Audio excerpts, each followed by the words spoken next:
Hey, how's it going? I'm Chris with PearsonCopy.com, and I'm here to help your brand to make more sales with email. As part of my 100 Emails in 100 Days Breakdown Challenge, I'm going to be breaking down an email from a brand called Nutroz today. They offer a product that eliminates odors with your clothing, with household items, things like that. So if you're an active, you have athletes in your house, if you're going hiking, camping, fishing, things like that, you can actually use a product to get rid of the odor that comes along with those activities.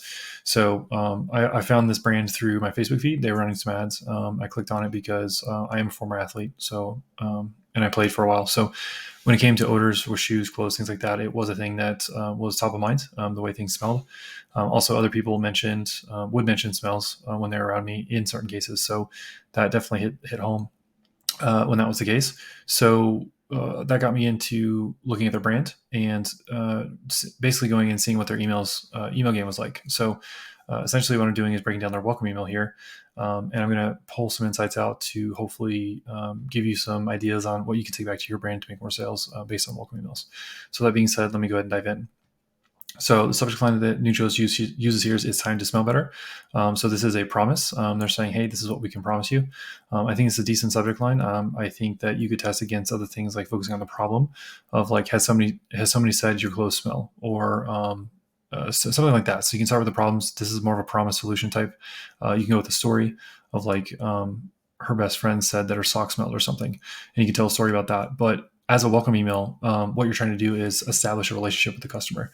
So when it comes to that point, you can come into that relationship in very different ways, and whether it be a story, a problem, solution, direct offer for a product, or otherwise.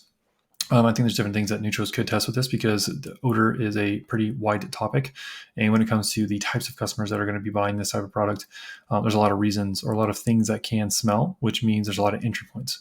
So you can either go high level and talk about odor itself, or you can go very, very specific with, athletes' cleats or maybe a dancer's shoes or something like that. There's different ways you can enter this conversation in the customer's head. I think they do a decent job with "It's time to smell better." It's a pretty general subject line, but if they got more specific, more specific about which customer they're actually serving.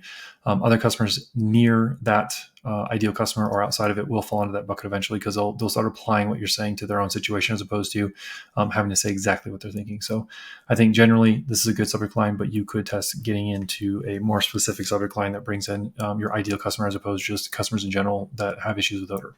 So there's some insights there on that subject line. Next, from name and from email address, pretty simple. Nutroz, info@nutroz.com. I think that's pretty simple, pretty standard. Brand name, info@brandname.com. So nothing really to do here.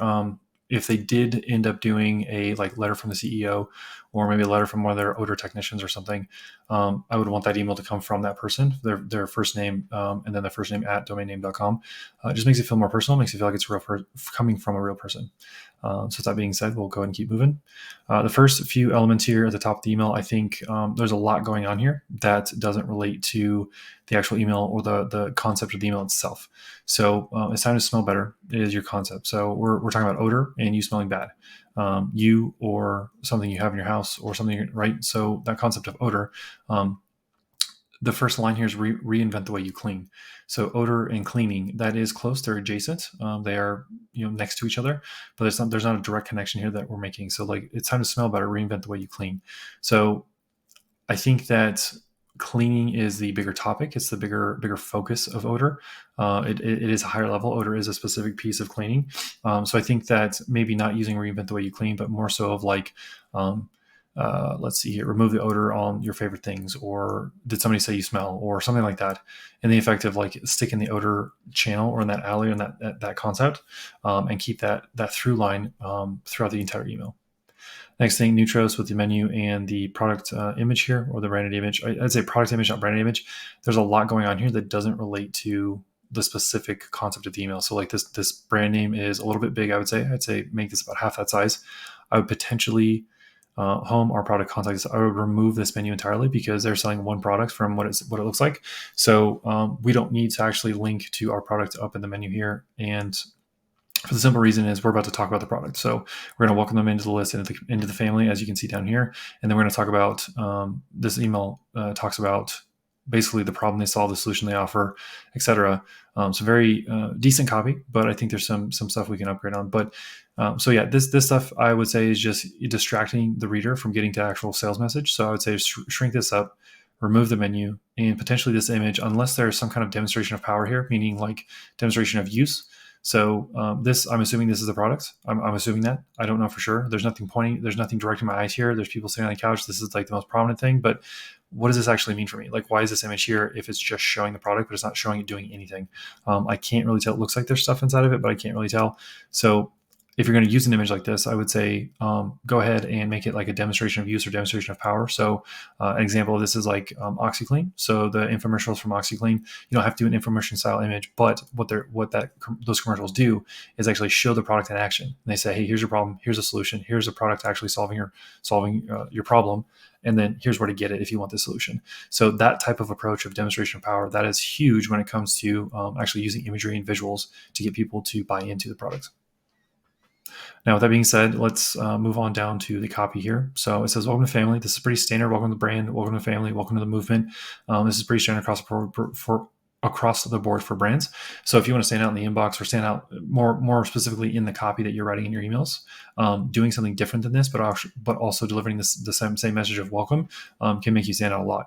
So welcome to the family, or maybe a reference to your favorite movie, or some kind of way to connect with the customer that isn't the same as every other brand that's doing it.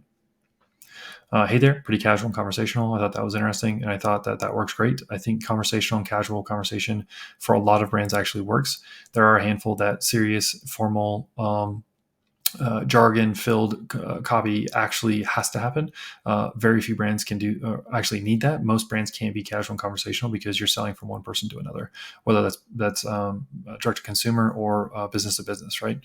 So next, so there's a few things in this copy. So the general layout here is they have a problem. They have a problem mechanism. They have the transition or epiphany. They have the solution and the solution mechanism. And then they have the reassurance that this is the right choice. So this is a pretty standard copy framework when it comes to selling something. But there's a few pieces. I think they nailed the framework pretty decently. This is a pretty good one. But what they missed out on here is their approach to each section. And I'm going to go through each of those and just kind of reveal some insights here that I saw and what I would test into, or even change or remove. So here's what I found. So the list of smelly things in your home, office, car, trunk, and garage is long. So that first line puts the thought in the reader's mind, and it did in mine when I read it, is, oh, so there's smelly stuff in my house. How do you know? Like, why do you assume there's smelly stuff in my house? So it's more of a direct statement of like, we know you better than you do, and we know that there's smelly stuff, and you're going to have to read this to actually get the solution to getting rid of that odor. I think that's a little that's not how I would approach this. When it comes to odors, I'd imagine most people are pretty sensitive about that. If they're aware of them, they're trying to fix them. If they're not aware, then if somebody tells them, it's pretty embarrassing. It's pretty it just hurts them a little bit, right? They're like, oh wow, I didn't know that was how I smelled, or how my things smelled, or my shoes, or whatever. And then there's some people, it's like, yeah, I know it smells because, one, I'm a hockey player, soccer player, athlete, hiker, camper, swimmer. Like it just comes with the territory, right? So this here, I think, missed the mark when it comes to this first line. I would suggest going with something like being more empathetic and like acknowledging the fact that when things do smell, it sucks. So it's like when you're home, when you're, let's say, your shoes, your socks, your closet, your clothes after a hard workout, when those smell, it sucks. Because, and list those reasons, and list like somebody saying that you smell because you just got back from the gym, or the shoes that you love actually start stinking because your socks don't absorb your sweat. Like, when this happens, it sucks. Not this is the list that we're talking about because we know it smells in your house, right? Like being a little bit more soft on this copy here with the problem is actually, I would imagine, would do better because it's not a direct attack on the person. It's more of like an acknowledgement, and it's more empathetic. So that's what I would say with this first paragraph. The one piece here, no matter how much you scrub, spray, or wash. So that phrase right there, I think is pretty good. This makes sense. If you can't get rid of smells, no matter what you do to the objects, that's a pretty big deal. So that right there is a pretty big realization, right? This is more of like the realization for the customer or the person who's looking for a solution, is like, no matter what I do, I can't get these shoes to stop smelling. And so that right there, I think, could be a subject line, or the concept of the subject line of like, no matter how much you scrub, spray, or wash, that could be the subject line itself, or scrubbing, spraying, and washing, but the odor won't come out. Something like that is going to be more suggestive than saying you have a list of things that smell in your house and we're about to solve that. So again, with this specific item, with this specific product and how they're approaching this with a copy, I'd be more empathetic and a little more softer when suggesting what smells as opposed to telling somebody what does smell. The next section here, I think it is part of the same paragraph, but my PDF cut off there, or it's the next section. But this is, first before I move on, like I said, this is the problem. So they're laying out the problem, right? The copy here is defining what the problem is and trying to get people to think about that and feel it. And then the next piece is they whoever wrote this copy dive into the mechanism of the problem, or how does the problem actually manifest itself, right? So the main thing here is odor causing bacteria. So that's the problem. That's the specific problem that we're dealing with. And the mechanism of that is they're allowed to thrive in hard to reach places. That's why getting rid of bad smells is anything but easy. So when it comes to this odor causing bacteria actually spreading, not being cleaned up, not being taken care of, what we're looking at here with the mechanism is it's just being left alone, or it's not being reached. So it's being left to grow on its own and we can't clean it. So that right there is a mechanism of the problem. The mechanism could be, I guess you can expand it on a little bit more here. They do mention odor causing bacteria as the main problem, but the mechanism could be expanded on a little more of how it actually doesn't get reached or cleaned, because they make statements about a washing machine down here about the washing machine or sprays that can't reach the stuff, the odor causing bacteria. So maybe the mechanism expanding that could make this a little more real for people. They'll actually start seeing that stuff in their real life if they don't buy, but they see you explain it to them and say, hey, this is where the problem exists and what the mechanism is. They're going to start seeing it in their life, saying, oh wow, that's where odor causing bacteria lives and I can't reach it. And it's going to be real for them because it's in their life, as opposed to just saying odor causing bacteria, they thrive in hard to reach places. Well, where? In the washer, in the dryer, in the shoe closet, in the back seat of the car. Where does this actually take place and why can't I get to it? So expanding on that a little bit here with the mechanism is going to help a ton, even though they do mention it kind of indirectly. So that being said, you have your problem, you have the problem itself, the situation, the problem itself, the mechanism and then the epiphany or transition here of until now.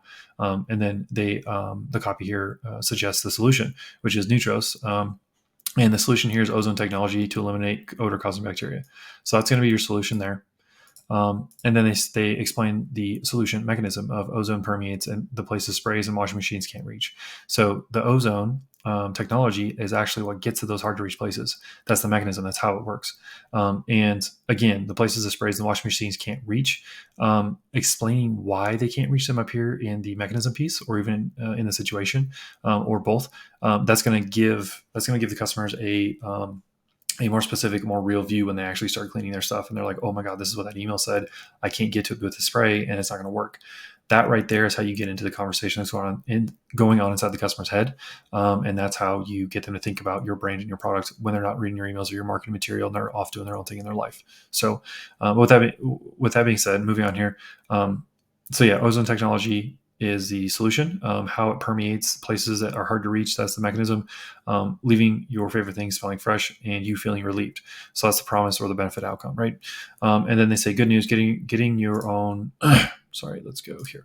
Good news, getting your own Nutroz is just as easy as getting rid of bad smells. So here's the thing I have with this phrase is this to me is what I would call an empty phrase. They're promising something that they haven't proven, or they don't prove with their email. So as easy as getting rid of bad smells. Okay, great. So the ozone permeates the places sprays and washing machines can't reach. Great. That kind of makes sense. I understand that you're solving my problem with this other mechanism that I don't know exists yet, or maybe I do, but I haven't decided yet on it. But how it actually works, like getting into those details, makes this statement way more powerful. So if they say ozone permeates the places sprays and washing machines can't reach, here's how in 3 steps. Spray, ozone technology, what does that mean? And then what is the result of that? And how does that mechanism actually function to get rid of the odors? That right there is going to make this phrase, getting your own Nutroz is just as easy as getting rid of bad smells, more powerful. It's going to actually have context now, which means they can actually, the customer can actually think of that and say, oh, that's how that works. It's going to make sense to them. And they can compare and contrast that to the hard to reach places like their washing machine, sprays, things like that up here you mentioned in the actual problem, the situation, the problem, and the mechanism up here. So every piece of copy, for the most part, works off another piece of copy. So it all strings together. It all ties together. It all relates together. And how you write your situation, problem, solution, and the promise at the bottom, with the big promise before you ask for the sale, all that stuff builds on itself, and it creates a sales argument that actually sticks in the customer's mind or doesn't, depending on if you did it well or not. So those are some of the big insights I got from the copy here, and I hope you can take those back to your brand. The rest of this email is pretty straightforward, pretty standard. So I'll finish that up.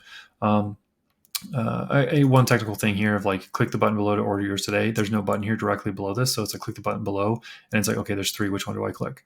Right. So this is the ozone device, the extended warranty, and the replacement filter. Those are all products that actually come because of buying Nutroz ozone device. So what I would say is get rid of the extended warranty and the filter, the replacement filter. Put this right here below. Click the button below to orders today, and make this about the ozone device itself. And then in the checkout process, you offer the extended warranty as an upsell or an order bump. You offer the replacement filter as an upsell or an order bump to increase your average order value when somebody actually checks out for the device. That's something else too. With this email, after I got to the bottom and actually looked at it, is this entire email is specifically focused on the Nutroz ozone device. So why aren't we just selling that specifically, that one device? Also, as far as I understand, Nutroz, the device they sell, that's what they sell. That's their first flagship product. So everything has to be about this product, and everything else, like the extended warranty, the replacement filter, spare parts, those are all upsells or additional items that are sold during or after the Nutroz ozone device is actually being purchased. So when it comes to strategy in that sense, focusing in on this device itself is going to give you better emails, better quality emails, and more specific emails. And typically, in most cases, specificity sells more. So that's what I'd say about these products down here at the bottom. Next section, we have customer reviews. So I think that them using customer review it's fantastic. I think you can't use enough social proof. There's a ton of reasons why social proof is so powerful when it comes to people shopping, because they see other people talking about the product. They say, oh, if it's good enough for that person, it's good enough for me.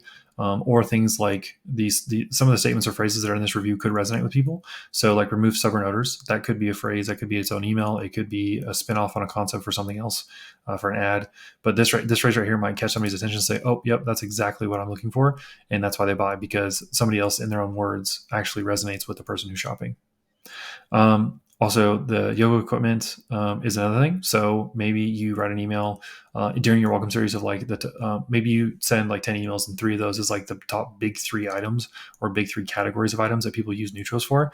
And you talk about those items and how those smells, the types of smells, what they smell like, where they come from, and how Nutroz actually eliminates those, and just reiterate the mechanism, the solution of the mechanism, using the problems of those specific items. So for example, somebody that does yoga, so yoga equipment, their mat, their leggings, maybe their towels or the dish towel, not dish towels, but towels, things to wipe themselves off from sweating, cloth items, right? Remove stubborn odors in my yoga equipment. So like one email could be about fitness, right? And yoga could be a piece of that, a very specific piece of that. Another one could be athletes. So it could be cleats, shoes, basketball shoes, shorts, jerseys, hats, gear, like hockey gear, things like that. If that works for Nutroz, if they can do that. That type of specific email is going to resonate with athletes more. And then you could go on down the list of like different types of odors in the house and who's actually dealing with those odors. Speaking directly to those people who are dealing with the odors is what's going to get you more sales than saying generally, let's remove odors. Here are some things that remove it. So yeah, there's some insights there. How to use social proof. And then finally, last piece, you have your menu at the bottom, which I'm not opposed to. I think the amount of FAQs and contact us is fine, but we're trying to sell a Nutroz device. So if somebody in this email wants to learn more about you, you should make that an email in your welcome series as opposed to them clicking to your website, or both. Do both, but make that its own email of like the creation, the brand origin story, why the brand came about, and what problem the brand solves, and why you guys decided to actually create the brand and sell these products. Also the product creation story. So Nutroz itself, that device itself, that can have its own story. So there's a lot you can do instead of just putting menu items here, actually making these emails in your welcome series that builds relationships, gets people to like connect with you and emotionally connect with you. It also earns trust because you're showing up frequently and helping them figure out this problem of odor or whatever problem you're solving or problems you're solving. And then the contact us, with its email, so they can reply or go to your website. Like that's pretty straightforward. You don't need to put that down here in most cases, unless you're a bigger brand and it's something that is legally required, or your legal team is saying you need to do it. So, and then finally your socials and your footer information. So yeah, the two big insights here One, I think they could strengthen up their copy here, their sales copy here. The second thing is making this section for the products actually just focus on the Nutroz ozone device only, and make these extended warranty and replacement filter items as upsells or order bumps when they're in the checkout process. Or after they buy the ozone device, sell them this stuff later, a couple emails later, or you can do like a before it ships email. Say, hey, we just got your order for your ozone device. We just want to let you know we have an extended warranty that we like to offer people, as well as replace. If you want that, click here and we'll add it to your order before we ship, so you get that warranty. Also, if you want to add replacement filters, you can do another email. Hey, now that you've gotten the warranty, let's get some replacement filters, so you only have to order once a year as opposed to once every quarter, and we can send you a year's supply of replacement filters for the price of one or something. And you can send those as emails, or you can make it part of the checkout process. So those are the two big insights. I hope this helps. Please take these back to your brand and use what you found here. If it seems like it would work, go test it, go try it, and when you get results, let me know. I'd be more than happy to talk to you to see how that went and how you guys implemented. Otherwise, check out my other videos on YouTube. I'm doing, like I said, 100 emails, 100 days breakdown challenge. I'm going through brands emails, welcome emails, promos, loyalty programs, things like that, and just pulling insights out so that you can make more sales with email for your brand. Thanks for watching, and I hope you have a good one.